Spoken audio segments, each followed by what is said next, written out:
Hello, very good morning to all of you. So, we have just came with another session that is part 5 for CDS 1 2026 maths paper that has been recently conducted on 13 April 2026. सो शुरू करते हैं। जैसा कि मैंने आपको बताया 5-5 question हर बार मैं लेके आता हूँ। सो शुरू करते हैं आज का पहला क्वेश्चन।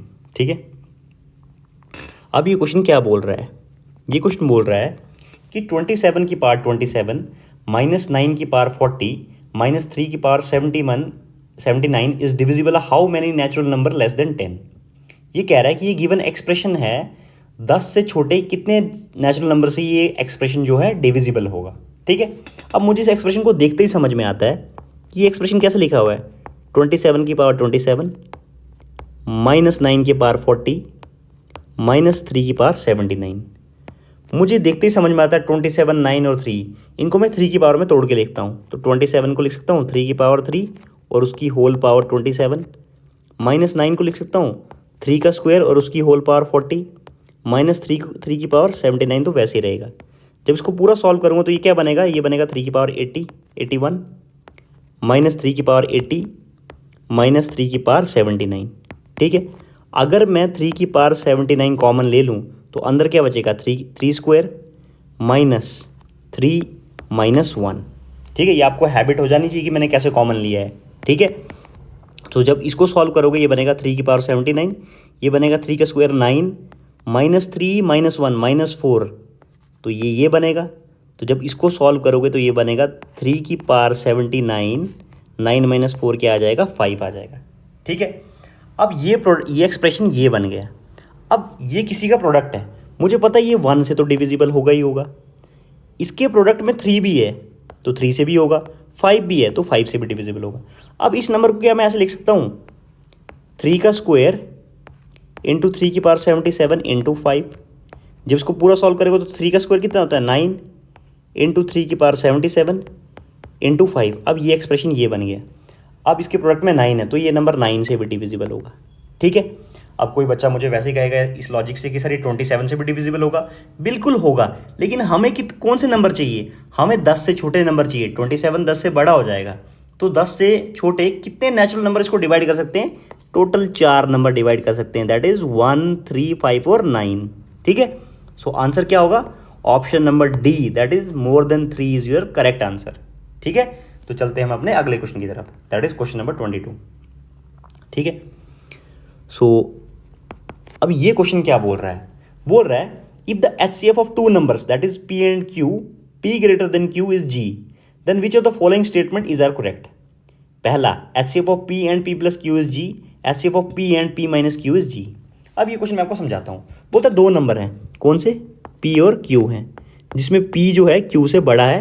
बोल रहा है इनका जो HCF है, इन नंबर्स का जो HCF है वो क्या है? G है। सिंपल उसने ये बात कही। ठीक है, तो हम लेट कर लेते हैं ऐसे नंबर को। मैं मान लेता हूँ P क्या है? 3 है और Q क्या है? 1 है। तो इनका HCF क्या होगा? इनका HCF क्या होगा? 3 और 1 का HCF क्या होगा? HCF ऑफ 3 एंड 1 क्या होगा? दैट इज 1 ही होगा। तो यहाँ से हमें ये बात पता चली कि G कितना है हमारा? 1 है। ठीक है, अब पहली स्टेटमेंट क्या बोलता है? जो HCF होगा P और P प्लस Q का वो G ही होगा। चेक करते हैं, यानी ये बोल रहा है HCF ऑफ P क्या है? 3 और P प्लस Q क्या है? 3 + 1 4। इनका जो HCF होगा वो क्या होगा? G होगा। और G क्या है? इनका जो HCF है वो क्या होगा? G, और G क्या है? 1। चेक कर लेते हैं 3 और 4 का HCF 1 होगा नहीं होगा? चेक करते हैं। 3 और 4 में कुछ कॉमन है? 1 के अलावा नहीं, यानी इनका हाईएस्ट कॉमन फैक्टर क्या होगा? 1। ये बात बिल्कुल सही है, यानी पहली स्टेटमेंट बिल्कुल सही है। चलते हैं दूसरी स्टेटमेंट पर। बोल रहा है HCF ऑफ किसका? P क्या है? 3 और P माइनस Q, P क्या है? 3 और Q क्या है? 1। 3 - 1 2। इनका जो HCF होगा वो भी G होगा, यानी इनका HCF G है। G क्या है? 1। चेक करते हैं 3 और 2 का HCF 1 है। 3 और 2 में 1 के अलावा कुछ भी कॉमन नहीं है, यानी इन दोनों का हाईएस्ट कॉमन फैक्टर क्या होगा? 1 होगा, यानी ये स्टेटमेंट भी बिल्कुल सही है। So for question number 22, option number C, that is both 1 and 2 are correct. ठीक है, सो बहुत ही ईजी क्वेश्चन, वैल्यू लेके आप इजीली कर सकते थे इस क्वेश्चन को। अब चलते हैं क्वेश्चन नंबर 23 पर। ठीक है, ये भी बहुत ईजी क्वेश्चन है। ठीक है, बोलता है The HCF and LCM of two numbers, that is P and Q, are 44 and 4620 respectively. When the P is divided by 55, the quotient is 4 and the remainder is 0. What is the value of Q? बोल रहा है HCF और LCM दो numbers का P और Q क्या है 44 और 460, ठीक है। और बोल रहा है जब P को 55 से डिवाइड करोगे क्वोशिएंट 4 आएगा और रिमाइंडर 0 आएगा। बताइए Q क्या है। मुझे इस क्वेश्चन को देखते एक बात में समझ आती है कि मैं ये प्रॉपर्टी यूज़ कर सकता हूँ कि HCF of two numbers into LCM of those two numbers equals to product of those two number, ठीक है। ये प्रॉपर्टी मुझे समझ में आती है। पहली कंडीशन तो मुझे ये समझ में आई। और बोलता है कि P को जब 55 से डिवाइड करोगे तो रिमाइंडर कितना आएगा, रिमाइंडर 0 आएगा और क्वोशिएंट कितना आएगा 4 आएगा। तो मैं यहाँ से ये बात बोल सकता हूँ P क्या होगा, dividend equals to divisor into quotient plus remainder. यहाँ से हमारी P की वैल्यू निकल गई। P की वैल्यू कितनी आएगी 220। बस हमारा क्वेश्चन हो गया सॉल्व। अब हमें Q की वैल्यू निकालनी है, ठीक है। अब HCF, अब गिवन जो इक्वेशन है दैट इज ये इक्वेशन नंबर X, इसमें पुट करते हैं। HCF क्या है दो नंबरों का 44, LCM क्या है 4620 इक्वल्स टू P क्या है 220 इंटू Q, हमें Q ही निकालना है। अब इजीली सॉल्व कर सकते हैं। इस 0 से ये 0 खत्म, यहाँ क्या बचा 22, 22 1 जा 22 और 22 2 जा 44, यानी कि यहाँ क्या बचा, यहाँ बचा 2 इंटू 462 और यहाँ पे क्या बचा Q। और Q की वैल्यू क्या होगी, जब 2 को 462 से मल्टीप्लाई करो तो क्या आएगा 924 आएगा, यानी Q क्या आया 924। So question number 23 option number B is correct answer. यानी कि क्वेश्चन नंबर 23 के लिए क्या आंसर है, option number B, that is 924 is your correct answer, ठीक है। चलते हैं क्वेश्चन नंबर 24 पर, ठीक है। बहुत ही इजी लॉट ऑफ क्वेश्चन था। अगर ये क्वेश्चन आप गलत करके आए ना सीडीएस के पेपर में, सो आई थिंक भगवान भी आपका सिलेक्शन नहीं करवा सकता, ठीक है। अब चलते हैं क्वेश्चन नंबर 24 पर। ये बोल रहा है let n be the greatest number that will divide 600, 631 and 724 leaving the same remainder, what is the value of n। क्या बोल रहा है मैं आपको समझाता हूँ। बोलता है n एक ग्रेटेस्ट नंबर है। बोल रहा है n जब 600 को डिवाइड करता है तो रिमाइंडर उस केस में क्या आता है x आता है। बोल रहा है यही नंबर जब 631 को डिवाइड करता है तो रिमाइंडर कितना आता है x। बोल रहा है यही नंबर जब 724 को डिवाइड करता है रिमाइंडर कितना आता है x। ये पहली इक्वेशन, ये दूसरी इक्वेशन, ये तीसरी इक्वेशन, ठीक है। अब मैं सेकंड माइनस फर्स्ट करूंगा तो उससे क्या आएगा, देखो जब सेकंड को फर्स्ट से माइनस करोगे तो 631 माइनस 600 31 और n तो n ही रहेगा। इसका रिमाइंडर x, इसका x माइनस x 0, यानी रिमाइंडर कितना आया 0। एक तो ये इक्वेशन बनी। जब थर्ड माइनस सेकंड करेंगे तो क्या बनेगा 724 माइनस 631, ये बनेगा 93, डिवाइड में n रहेगा। इसका रिमाइंडर x, इसका remainder x minus x, remainder कितना आ जाएगा 0 आ जाएगा। अब देखिए n 31 को एक्जैक्टली डिवाइड करता है क्योंकि रिमाइंडर 0 आ रहा है, n 93 को एक्जैक्टली डिवाइड करता है, रिमाइंडर कितना आ रहा है 0, यानी n is a common factor of 31 and 93।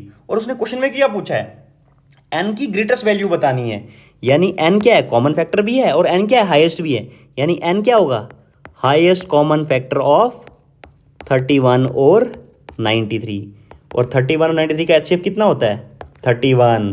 So for question number 24 your option number D is your correct answer. बहुत ही इजी क्वेश्चन थे, ठीक है। अब चलते हैं हम अपने आखिरी क्वेश्चन पर, क्वेश्चन नंबर 25, ठीक है। अब ये बहुत ही इजी क्वेश्चन है, ठीक है।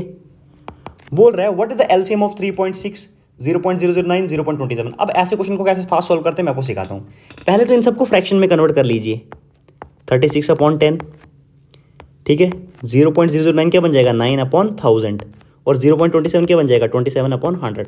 अब इनको सिंपलेस्ट फ्रैक्शन में कन्वर्ट कीजिए, यानी न्यूमरेटर और डिनोमिनेटर में कॉमन 1 के अलावा कुछ भी कॉमन नहीं होना चाहिए। तो पहले वाले को जब सिंपलेस्ट फ्रैक्शन में लाएंगे तो क्या बनेगा 18/5, 9/1000 वैसे रहेगा, इनमें कुछ 1 के अलावा कुछ भी कॉमन नहीं है, और 27/100 वैसे ही रहेगा, ठीक है। अब पूछ रहा है इनका एलसीएम निकालो।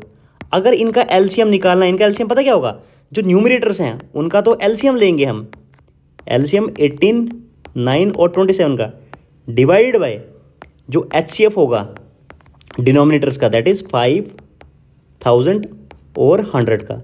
अब फास्ट एलसीएम कैसे निकालते हैं देखो मैं आपको सिखाता हूँ। 18 क्या है, 18 को मैं लिख सकता हूँ 3 का स्क्वायर इंटू 2, 9 को लिख सकता हूँ 3 का स्क्वायर, और 27 को क्या लिख सकता हूँ 3 की पावर 3। तो एलसीएम में हम हाईएस्ट पावर लेते हैं, तो हाईएस्ट पावर क्या आएगी 3 की पावर 3, और एक 2 बच जाएगा 18 में से। नीचे एचसीएफ में क्या होता है, हम 5 जो कॉमन होगा उसकी लीस्ट पावर लेते हैं, तो यहाँ से कॉमन क्या आएगा, 5 आएगा। तो यानी कि एलसीएम क्या होगा, 3 का क्यूब 27 इंटू 2 54 डिवाइड बाई 5, यानी एलसीएम आया ये। जब इसको सॉल्व करोगे तो आंसर कितना आएगा, 10.8। आई बात समझ में। So for question number 25 your option number B is your correct answer. ठीक है, सो ये आपके इजी लॉट ऑफ क्वेश्चंस थे। ऐसे क्वेश्चन अगर पेपर में छोड़ के आओगे ना, देन ये बहुत भारी पड़ेगा आप पे। ठीक है, सो ये हमारा आखिरी क्वेश्चन था, और ये है हमारा WhatsApp number, that is for the channel wisdom developers 9682373661। ठीक है, और हमारा यूट्यूब चैनल है @विजडम डेवलपर्स के नाम से। इसको ज़्यादा से ज़्यादा शेयर, सब्सक्राइब और लाइक करिए। इसी तरह हम आपके लिए और ज़्यादा कंटेंट लेके आएंगे। ठीक है, और आपकी तैयारी को बहुत ठोस बनाएंगे। ठीक है, और हमारा जो टेलीग्राम चैनल का लिंक है मैंने डिस्क्रिप्शन बॉक्स में डाल दिया है, to access this annotation file. अगर आपको ये एनोटेटेड फाइल चाहिए तो आप इस लिंक के थ्रू हमारे टेलीग्राम चैनल को एक्सेस कर सकते हैं और वहाँ से इस पीपीटी को डाउनलोड कर सकते हैं। ठीक है, so I hope that you have liked our video. So thank you so much for attending our sessions. I hope that you have liked it, and in future we are coming up with more and more these sessions that can help you and guide you towards your dream selection. Okay, thank you so much.